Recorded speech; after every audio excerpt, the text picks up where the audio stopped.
Ang kinaharap nilang sunod-sunod na kamalasan at trahedya ay hindi pala dahil sa pagkakataon lamang.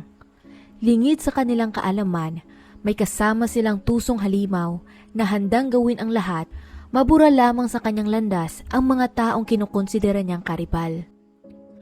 Magandang araw at welcome mga kakwentuhan. Sa mga taong mahilig sa mga true stories, true crime at kakaibang kwento, please subscribe and turn on ang notification bell para lagi kayong updated sa ating mga video. Simulan na natin ang kwento. Sa isang bayan sa India na tinatawag na Kalyana, Gujarat, may naninirahan doong isang pamilyang may marangyang pamumuhay. Sa loob ng ilang taon, nakapagpundar na ang ama ng tahanan na si Narendra ng mga propiedad at negosyo na nakatulong ng lubos upang mapalago pa ang kanilang buhay. May dalawang anak ang mag-asawang Narendra at Madhu Patel na pinangalanan naman nilang Jigar, 34 years old, at si Kinari na 31 years old naman. Ipinagmamalaki ng mag-asawa ang dalawa dahil hindi lamang sila mababait na anak, kundi sila rin ay responsable at masipag sa kanilang pag-aaral. Si Jigar na siyang panganay ay napagkakatiwalaan na nilang tumulong sa negosyo, habang si Kinari naman ay isang lisensyadong dentista sa kanilang bayan. Kaya kung iyong titingnan, halos na sa kanila na ang lahat. Gayunpaman noong buwan ng Oktubre 2018, may dumating na pagsubok sa kanilang pamilya na hindi nila inaasahan. Nang panahong iyon, nagsimulang magkasakit ang panganay nilang anak na si Jigar. Noong una, akala nilang normal na sakit lang ito at kailangan lang niyang magpahinga. Subalit sa pagdaan ng mga buwan, napansin nilang parang hindi pa rin ito gumagaling at patuloy lamang na nanghihina. April 18, 2019, bigla na lang nakaranas ng sobrang pananakit ng tiyan at pagsusuka si Jigar at ibinahagi niya din sa kanyang ina na nanlalamig di umano ang kanyang mga kamay at paa. Nang natatakot na sa paglala ng sakit nito, nagdesisyon na ang kanyang magulang na dalhin siya sa Apollo Hospital. Ang problema nga lang, sa kabila ng agarang paggamot sa kanya ng mga doktor sa sumunod na 24 na oras, patuloy pa ring lumala ang kanyang kondisyon at parang unti-unti na ring nanigas ang kanyang katawan. Nang hindi na niya makayanan pa ang sakit, inilipat nila ito sa isang specialty hospital noong April 22, 2019 kung saan ipinagpatuloy nila ang paggamot sa kanya. Nagkandak sila ng iba't ibang blood test, ngunit sa kanilang pagtataka, normal naman ang lahat ng resulta nito. Sinuri din nila ang kanyang atay, puso, bato, at halos bawat parte ng kanyang katawan, ngunit kagaya ng dati, hindi talaga matukoy ng mga doktor ang sanhi ng kanyang mga sintomas. Sa pagdaan ng araw, palala ng palala pa ang kalusugan ni Jigar at naging saksi ang magulang nito kung paano siya nagdurusa. Maging ang kanyang buhok kalaunan ay unti-unti na ring naglagas hanggang ang kanyang paningin ay lumabo na din. Makalipas ang halos isang linggo, nang bumuti na ng bahagya ang kanyang kondisyon, pinayagan na siya ng mga doktor na makalabas ng hospital. Gayunpaman ang puntong iyon, hindi pa talaga nila natutuklasan kung ano ang tunay na sakit nito. May 4, 2019, araw ng Sabado, nagpasya noon ang pamilya Patel na bisitahin ang tahanan ng kuya ni Narendra. Kasama din nila sa biyaheng iyon ang asawa ni Jigar na si Bhumi at ang isang taong gulang nilang anak na si Mahi. Naninirahan ang kanilang tiyuhin sa parehong distrito sa Patan, Gujarat, kaya nagkaroon sila ng pagkakataong magtipon-tipon ng araw na iyon. Ang kanilang plano sana ay magsagawa ng padasal para sa kalusugan ni Jigar at bisitahin din ang ancestral village ng pamilya bago umuwi kinabukasan. Sa kasamaang palad, bago pa man magtapos ang kanilang maikling bakasyon, may nangyari na namang nakakabahala. Noong umaga ng May 5, bigla na lang nagka-seizure si Jigar nang nakakaramdam ng matinding sakit. Sa pagsubok na mapabuti ang kanyang pakiramdam, uminom siya ng glucose water. Katabi lang niya ng mga oras na iyon ang kanyang kapatid na si Kinari. Kaya nang nakita siya nitong nagkakasakit na naman, inalok niya ang kanyang kuya ng gamot na makakatulong daw sa kanya. Nagdalawang isip nun si Jigar kung iinumin ba niya ang gamot dahil hindi naman sigurado kung epektibo ba talaga ito. Dahil doon tumanggi siya sa alok ng kapatid at pinagdiin ng kailangan niya ng pumunta sa hospital. Sa kabila ng kanyang mga hiling, hindi naman nagmadali si Kinari at sa bawat minutong tumatakbo, lalo pang lumala ang nararamdaman nitong sakit. Dumating pa sa puntong halos hindi na niya iyon nakayanan, kaya napuwersa siyang inumin na lamang ang gamot na ibinibigay ni Kinari. Pagkalipas ng ilang segundo lang, sa halip na bumuti ang kanyang pakiramdam, mas bumagsak pa ang kanyang kondisyon. Alam ni Jigar na may hindi na tama, kaya sa kanyang pagpapanik, ginamit niya ang kanyang buong lakas para tumakbo patungo sa kanyang sasakyan at subukang dalhin ang sarili sa hospital. Inabot niya ang susi mula sa kanyang pantalon, pero sa kanyang pagtataka, wala na doon ang susi at wala rin ito sa kahit anong bulsa sa kanyang pantalon. Nang nag-aalala na, humingi na siya ng tulong sa kanyang pamilya at sumigaw na kung nasaan ang susi dahil kailangan niya ito. Sa tono pa lang ng desperadong boses ni Jigar, tumakbo na sila ng mabilis papunta sa kanya at ng puntong iyon, nagtulungan silang lahat para mahanap ang susi. Halos binaliktad na nila ang buong bahay, subalit sa kabila nun, walang sino man ang nakakita sa susi ni Jigar. Kalaunan, nagawa naman nila ng paraan para madala ito sa hospital, pero sa mga oras na iyon, nihimatay na ito. At nang sinuri siya ng mga doktor pagkarating sa emergency, nakita nilang wala na itong buhay at idiniklarang dead on arrival. Ikinalungkot ng pamilya ang balita, ngunit alam din naman nila na ilang linggo nang hindi maganda ang kalusugan ng kanilang anak. Ni hindi na nga siya kumakain ng maayos at pahina ng pahina pa sa bawat pagdaan ng araw. Dahil sa kahinaang iyon, iniisip nilang nagkaroon ito ng atake sa puso na pinapaniwalaan rin ng mga doktor na siyang rason ng kanyang kamatayan. Gayunpaman, dahil hindi naman talaga opisyal na na-diagnose ang sakit ni Jigar, iminungkahi ng mga doktor na magsagawa ng post-mortem examination.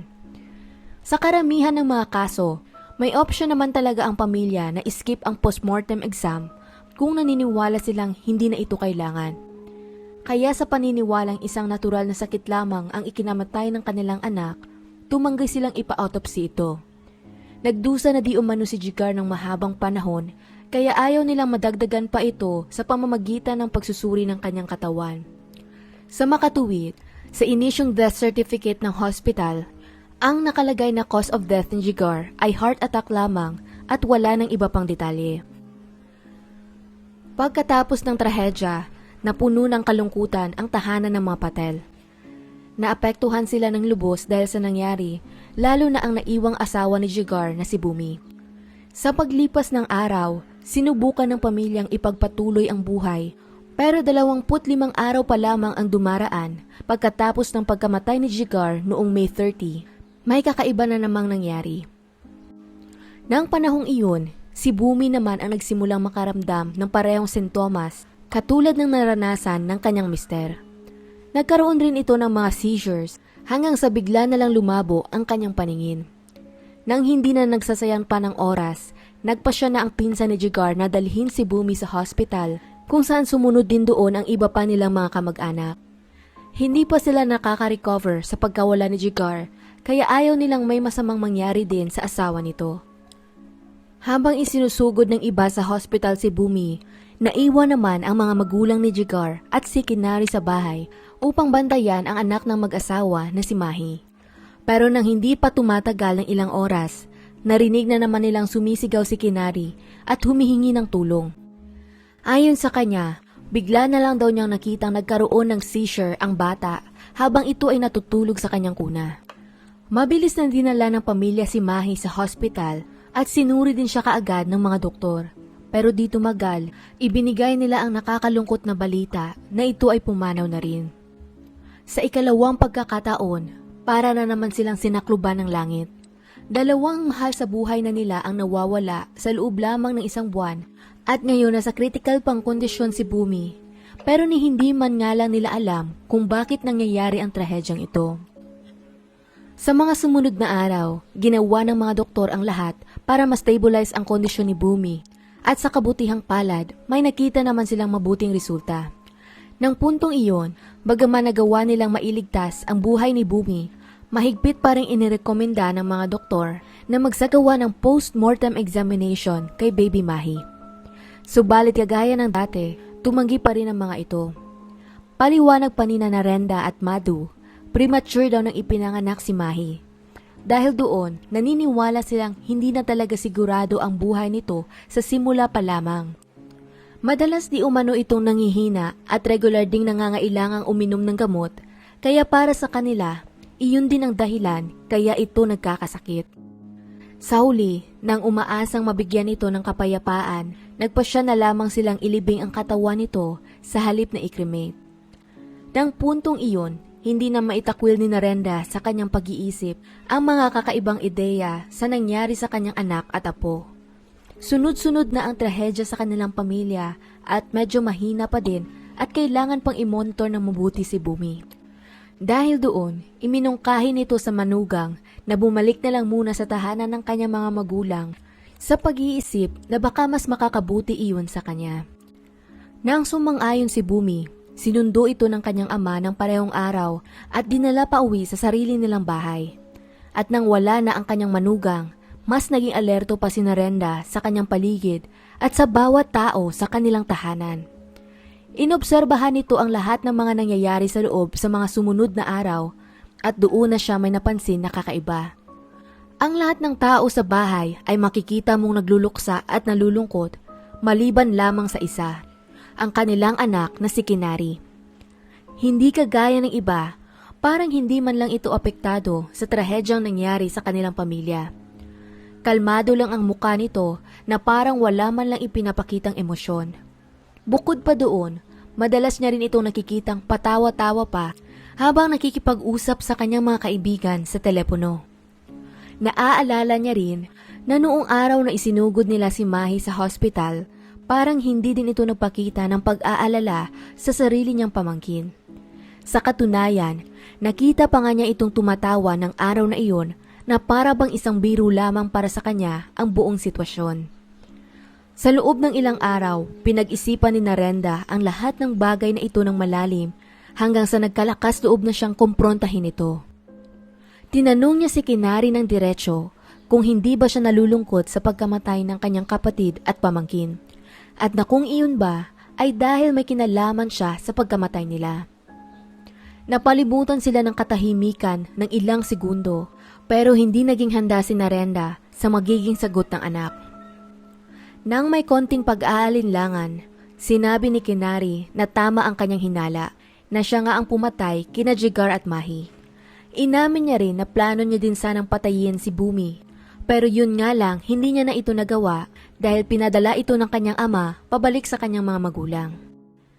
Pagkarinig niya ng revelasyong iyon, napatulala na lamang si Narendra habang nag-iisip kung ano ba ang dapat niyang gawin.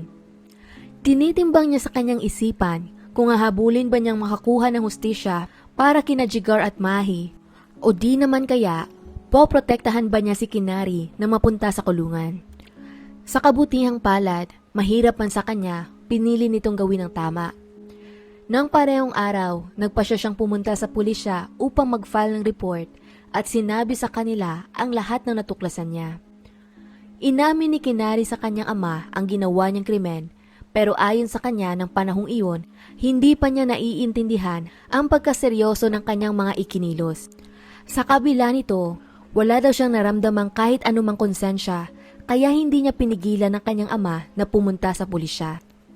Pagka-file ng report, inaresto kaagad ng mga pulisya si Dr. Kinari Patel upang personal na interviewin ito sa estasyon. Sa harap ng kamera at ng mga otoridad, ibinahagi niya sa kanila kung paano niya pinatay ang kanyang mga biktima at kung ano ang kanyang motibo.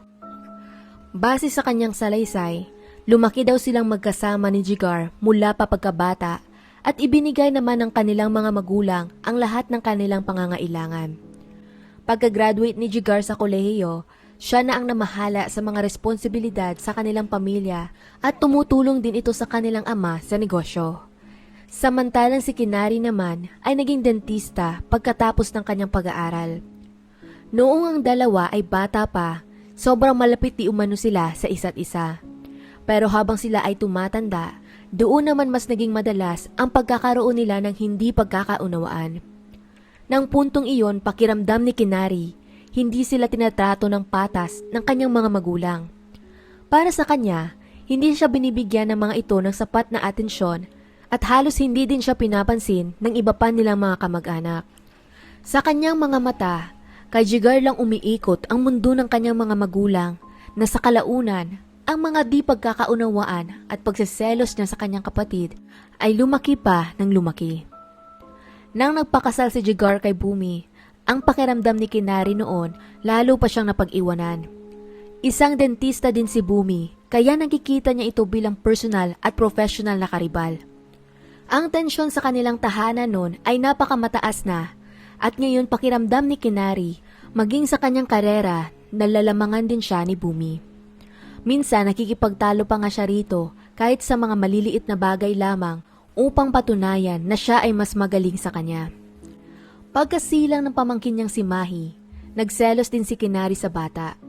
Sa tuwing may dumadalaw daw kasi sa kanilang tahanan, ang tanging tinatanong lang ng lahat ay kung kamusta ang baby at ang kanyang mga magulang. Dahil dito pakiramdam niya, hindi siya nakikita ng iba at hindi rin siya mahalaga. Bukod sa mga dahilang ito, ang kanilang amang si Narendra ay nagmamay-ari ng mga iilang properties na nagkakahalaga ng ilang milyones. Nang panahong iyon, napuno na ang kanyang puso ng sama ng loob hanggang sa binalot na rin ito ng kasakiman. Nakumbinsi niya ang kanyang sarili na kung ang kanyang kapatid at hipag ay wala na sa mundong ito, mawawala na rin ang lahat ng kanyang problema. Sa kanyang baluktot na isipan, hindi lamang siya ang matitirang tagapagmana ng lahat ng ari-arian ng kanyang mga magulang, kundi na sa wakas, makukuha niya na rin daw ang atensyon na kanyang inaasam. Sunod naman niyang isinalaysay ay kung paano niya isinagawa ang krimen nang hindi nahuhuli. Bilang isang doktor, may kaalaman si Kinari sa mga kemikal na ginagamit ng mga dentista. Dahil doon nagsaliksik daw siya ng iba't ibang chemical compounds, lason na pananim at mabagal na lason na kayang paunti-unting mapinsala ang katawan at ang mga lamang loob. Maliban pa doon, nag-research din siya tungkol sa mga mabilisang paglason. Noong simula, plano daw niya munang gumamit ng mabagal na lason upang palabasin na ang kanyang target ay nagkakasakit na ng matagal at para mas magmukhang natural din ang pagkamatay nila. Pagkagawa niya ng maraming research, may nahanap si Kinari na isang mabagal na lason na ginagawa mula sa mga buto ng halamang tinatawag na datura o thorn apples. Madali lang mahanap ang halamang ito sa mga rural na area kung saan maraming tumutubong ligaw na puno at iba pang halaman. Noong huling buwan ng mga taong 2018, may nakilala si Kinari na isang driver at siya ang tumulong sa kanya para makuha ang mga buto ng halamang nabanggit. Gayunpaman wala itong ideya na nakakalason pala iyon at inisip lamang na baka kaya niya ito pinapakuha ay para itanim sa bakuran. Nang puntong iyon, nagpasya si Kinari na hindi niya pwedeng lasunin ang kanyang kapatid at hipag sa parehong panahon. Dahil kung sabay silang mamamatay, siguradong magiging kahina-hinala ito at magkakaroon ng maraming katanungan ang kanilang pamilya at mga kamag-anak. Sa makatuwid, ang una niyang tinarget ay ang kanyang kapatid na si Jigar. Sa bawat oras na umuuwi sa kanilang bahay si Jigar mula sa trabaho, sinisigurado ni Kinari na siya ay nasa bahay din nang tinatapos na ng maaga ang mga kailangan niyang gawin. Bilang pamilya, alam na ni Kinari ang usual na routine ni Jigar sa tuwing umaalis at umuuwi ito sa bahay. Kapag humihingi ng tubig ang kanyang kuya, si Kinari ang unang nagbibigay sa kanya noon at syempre, ito'y naglalaman na ng tubig kung saan pinakuluan niya ang mga buto ng datura. Pinalamig niya na ito ilang minuto pa ang nakakaraan para siguradong walang mapansin si Jigar na kakaiba. Mula noon sa bawat pagkakataong humihingi sa kanya ang kapatid ng tubig, palagi rin itong pinapainom ni Kinari ng lason. Kagaya ng kanyang inaasahan, nang paunti-unti nang gumana ang mabagal na lason, bumagsak rin ang kalusugan ni Jigar. Nagsimulang lumabo ang kanyang mga paningin, palaging sumasakit ang kanyang tiyan at naging pisikal rin itong mahina. March 2019, dito naman siya nagdesisyon na dalhin pa ang mga bagay-bagay sa mas delikadong kalagayan, kung saan bumili naman ito ng potassium cyanide. Bagaman ang lasong ito ay hindi madaling mahanap, Kadalasang merong mga supplies ng ganoon ang mga alahero dahil ginagamit nila ito sa pagpapakintab o sa pagplit ng ginto. At bilang siya isang doktor, syempre alam na alam ni Kinari kung paano ito makukuha. Lumapit siya sa isang alahero, nakipagkaibigan sa kanya at kinuha ang kanyang tiwala. Isang beses, nagsinungaling siya rito, nagsasabing kailangan daw niya ng potassium cyanide dahil may isa siyang pasyenteng gusto ng gintong ngipin. Dahil may tiwala na siya kay Kinari, pinaniwalaan niya naman ang kwentong iyon at binigyan niya ang dentista ng kaunting potassium cyanide na sakto lamang para ipang-plating ng ginto. Gayunpaman, inisip ni Kinari na ang ganoong karaming potassium cyanide ay hindi pa sapat sa kinakailangan niyang halaga. Hindi rin naman siya pwedeng humingi ng karagdagan pa nang hindi nagmumukhang kahina-hinala. Kaya gamit ang parehong taktika, lumapit pa siya sa isa pang alahero, kinaibigan muli ito at humingi naman doon ng mas marami pang potassium cyanide. At di tumagal, nagawa nga niyang kumolekta ng sapat na dami ng lason. Sa sunod na bahagi ng kanyang plano, kinailangan naman niyang gumawa ng test upang malaman kung gaano kabilis makakapatay ang potassium cyanide. Ginawa niya iyon sa pamamagitan ng paglagay ng kaunting patak ng lason katabi lang ng isang gagamba at langgam. Nang mismong segundong nilapitan nila ito, parehong namatay kaagad ang dalawang insekto. Pagkakita ni Kinari ng resultang iyon, nakaramdam siya ng kasiyahan sa kanyang kalooban dahil alam niyang malapit na siyang magtagumpay sa kanyang plano. Nang sumunod na araw, humingi naman siya sa isang kaibigan niyang doktor ng mga capsule na walang laman. Gamit ang isang tool, pinuno niya ang loob nito ng potassium cyanide at itinago iyon ng mabuti. Habang naghihintay ng tamang pagkakataon, patuloy niya pa rin pinapainom ang kanyang kapatid ng nilasong tubig nang pinapanood kung paano ito nagdurusa araw-araw. Gayunpaman, dahil sa tagal ng epekto nito, unti-unti na rin siyang naubusan ng pasensya. 8 buwan niya na itong nilalason, pero tanging paglabo lang ng mga mata at pananakit ng kalamnan ang naging epekto nun kay Jigar. Kaya upang mapabilis pa ang pagkamatay ng kapatid, noong May 4, 2019, nang dinalaw nila ang tahanan ng kanyang tiyuhin, dinala rin niya ang ginawa niyang cyanide capsules. Kinabukasan, nang uminom si Jigar ng karaniwang tubig na may asukal na pinapainom sa kanya ni Kinari, muli na namang sumakit ang kanyang tiyan. Doon na siya inalok ng dentista ng gamot nang nagsasabing makakatulong di umano iyon na mapabuti ang kanyang pakiramdam. Totoong tumanggi si Jigar na inumin ang kapsul, pero pinilit iyon ni Kinari sa kanyang bibig at pinainom siya ng may lasong tubig upang malunok niya ito. Wala pang ilang segundo, tuluyan ang sumama ang pakiramdam ni Jigar kaya tumakbo na ito sa kanyang sasakyan para pumunta sana sa hospital. Yun nga lang, natagalan sila dahil sadyang tinago ni Kinari ang kanyang susi. Sa sobrang tagal nilang makahanap ng masasakyan, nagresulta ito sa pagkamatay ni Jigar sa daanan. Pagkaraan ng ilang araw upang masiguradong walang maiwang ebidensya, itinapon niya ang susi ng sasakyan ni Jigar sa Ahmedabad. Pagkatapos mailigpit ang kapatid, ibinaling naman ni Kinari ang kanyang atensyon sa kanyang hipag na si Bumi. Kagaya ng ginawa niya kay Jigar, sinimulan niya itong painumin ng tubig na may lason. At pagkatapos lang ng 3 hanggang 4 na baso, unti-unti na ring bumagsak ang kalusugan nito. Noong May 30, 2019, nang dinala ito ng kanilang mga kamag-anak sa hospital, naiwan naman sa pangangalaga ng pamilya ni Jigar ang kanilang anak na si Mahi. Nang wala na ang kanyang kapatid at nagkakasakit na rin si Bumi, ang ibig sabihin nito, si Mahi na lamang ang natitirang tagapagmana ng pamilya. Dahil doon, nakita niya na naman ang inosente niyang pamangkin bilang isang balakid para sa mga nais niyang maatim sa buhay.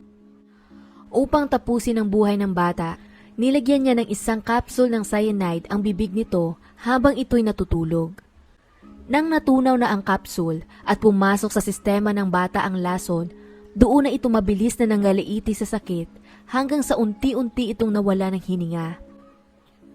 Pagkatapos ng lahat ng revelasyon ni Kinari, ipinag-utos ng mga otoridad na hukayin ang katawan ni Mahi upang ipa-autopsy ito. Bukod pa doon, hinalughog din nila ang bahay ng mga patel at sa isang plastic container, Natagpuan naman ng mga otoridad ang 5 kulay pula na capsules, 2 dilaw na capsules at mga 50 mg ng nakakalasong buto. Dagdag pa dito, nakuha rin nila ang laptop ni Kinari kung saan nakita naman nila ang mga internet searches nito tungkol sa iba't ibang klase ng lason. Hawak ang matibay na ebidensya laban sa doktor, nag-file na ng opisyal na kaso ang pulisya at ginanap ang paglilitis sa Paton Session Court. Gamit ang mga nakolektang ebidensya, medical reports, autopsy results at lalo na ang video recording ng pag-amin ni Kinari sa krimen, hindi na nahirapan pang magdesisyon ang mga hurado. Base sa lahat ng ito, si Dr. Kinari Patel ay natagpo ang guilty sa kasong murder sa ilalim ng IPC Section 302. Makalipas ng 3 taon noong April 4, 2022, nakatanggap siya ng sentensyang habang buhay na pagkakakulong dahil sa pagpatay nito kina Jigar at Mahi at kasama na rin sa pagtangka niya sa buhay ni Bumi. Si Kinari Patel ay isang matagumpay naman sanang individual. Isa itong nirerespetong dentista, lumaki sa maayos na pamilya at minamahal rin ng kanyang mga magulang. Gayunpaman, hindi niya maiwasang ikumpara ang kanyang sarili sa kanyang kapatid, hipag at maging sa kanyang pamangkin na nagtanim ng inggit sa kanyang puso. Pakiramdam niya, sila ang dahilan ng mga problema niya sa buhay na dahil doon, plinano niyang pahirapan ang mga ito. Sa huli, totoong nakuha nga niya ang atensyong kanyang inaasam, pero yun nga lang, hindi ito sa paraang gusto niya. At hanggang dito na lang ang kwento natin para sa araw na ito. Anong masasabi ninyo sa kaso? Kung nagustuhan nyo ang video na ito, maaari mong i-check ang ating channel para sa iba pang mga kwento. Muli, salamat sa inyong pakikinig at hanggang sa susunod, mga kakantuhan.